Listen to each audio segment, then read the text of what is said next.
High, কেমন আছেন সবাই? আজকে আমরা দেখব কিভাবে আমাদের কম্পিউটার বা ল্যাপটপের স্পিড ফাস্ট করা যায়। আমাদের কম্পিউটার বা ল্যাপটপে যখন উইন্ডোজ দেওয়া হয় তখন আমাদের কম্পিউটারের স্পিড খুব ভালো থাকে, কিন্তু কিছুদিন বাদে আমাদের কম্পিউটারের কার্যক্ষমতা কমতে থাকে, তার স্পিডটা লো হতে থাকে। এটা হয় সাধারণত যখন আমরা কম্পিউটার ইউজ করি তখন কম্পিউটার তার ডাটাগুলো সংরক্ষণ করে এবং টেম্পোরারি ফাইল হিসেবে ওই ডাটাগুলো জমা থাকে। কিন্তু এই ডাটাগুলো যদি আমরা না ডিলিট করি তখন আমাদের কম্পিউটার বা ল্যাপটপ দিন দিন স্লো হতে থাকে, তার কার্যক্ষমতা কমতে থাকে। তো আজকে আমরা দেখব কিভাবে এই টেম্পোরারি ডাটাগুলোকে রিমুভ করা যায়। ওকে, তাইলে আমার পিসিটাও অনেক দিন এইভাবে ক্লিন করা হয় নাই, তো আজকে আমি একটু ক্লিন করে নিব। তো ফার্স্টে আমরা কি করব, আমরা একটু যাব উইন্ডোজ বারে, উইন্ডোজ সার্চ অপশনে যে আমরা লিখব রান, RUN, রান চলে আসবে। তো এই জায়গায় আমরা প্রথম যেটা করব, আমরা দিব %temp, temp পার্সেন্টেজ দেওয়ার পরে আমরা ওকেতে ক্লিক করব। এই যে আমার সামনে চলে আসছে অনেকগুলা ফাইল, আমি অনেক দিন যাবত ক্লিন দেওয়া হয় না, তো অনেক ফাইল চলে আসছে, প্রায় এখানে 1761টা আইটেম আমার এখানে চলে আসছে।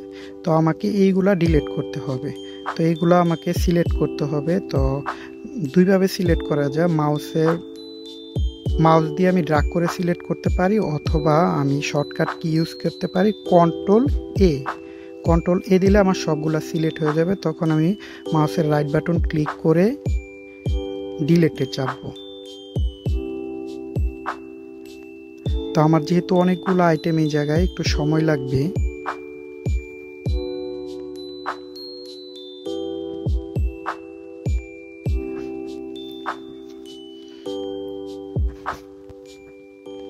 আমি অনেক দিন যাবত ক্লিন দেওয়া হয় না, একটু ওয়েট করতে হবে। আপনাদেরও সেম হতে পারে যদি অনেক দিন ক্লিন না দেওয়া থাকে।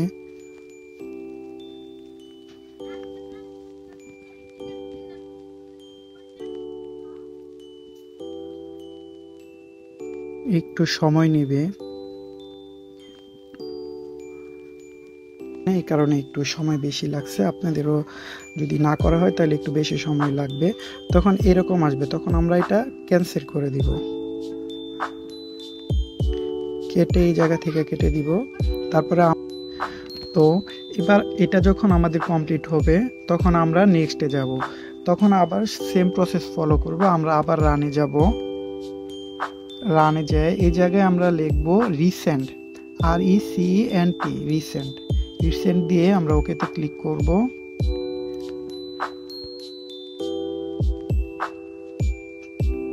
তো এই জায়গায় অনেক ফাইল জমা হবে, যদি রিসেন্ট কোনো কাজ করে থাকি ওই ফাইলগুলো জমা থাকবে। তো আমার এখানে দেখা যাচ্ছে যে 149টি আইটেম জমা হয়েছে। তো আমি সবগুলো সিলেক্ট করব, কন্ট্রোল এ, তারপর ডিলিট বাটন চাপবো।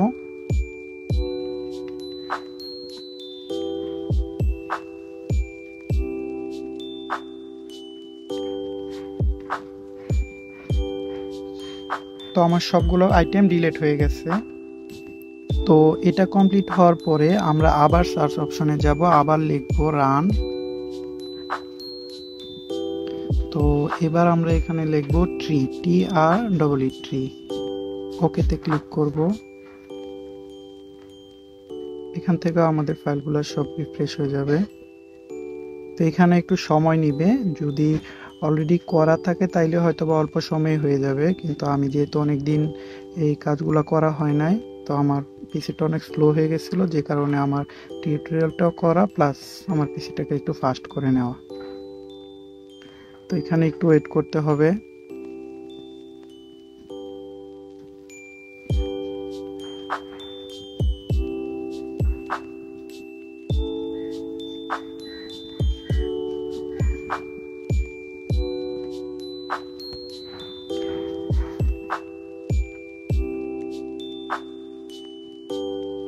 তো তো এই প্রসেসটা যখন কমপ্লিট হবে তখন আমরা আবার সার্চ অপশনে যাব, যে এখানে সার্চ করব ডিফ্র্যাগমেন্ট অ্যান্ড অপটিমাইজ ডিভাইস। যে চলে আসছে ডিফ্র্যাগমেন্ট অ্যান্ড অপটিমাইজ ডিভাইস, এটাতে ক্লিক করব। তো এখানে আপনার পিসিতে যে কয়টা ড্রাইভ আছে সবগুলো ড্রাইভ চলে আসবে। তো এখান থেকে আপনি একটা একটা ড্রাইভ করে সিলেক্ট করে অপটিমাইজ করতে হবে। তো আমি অপটিমাইজে ক্লিক করলাম, এই যে অপটিমাইজ চলতেছে। তো এভাবে সবগুলো ড্রাইভ কমপ্লিট করতে হবে। কমপ্লিট করার পর কম্পিউটারটা একটা রিস্টার্ট দিয়ে নেবেন, দেখবেন আপনার পিসি অনেকটা ফাস্ট হয়ে গেছে আগের চাইতে। তো ভিডিওটি যদি ভালো লাগে থাকলে অবশ্যই লাইক কমেন্ট শেয়ার করবেন। পাশে থাকার জন্য ধন্যবাদ।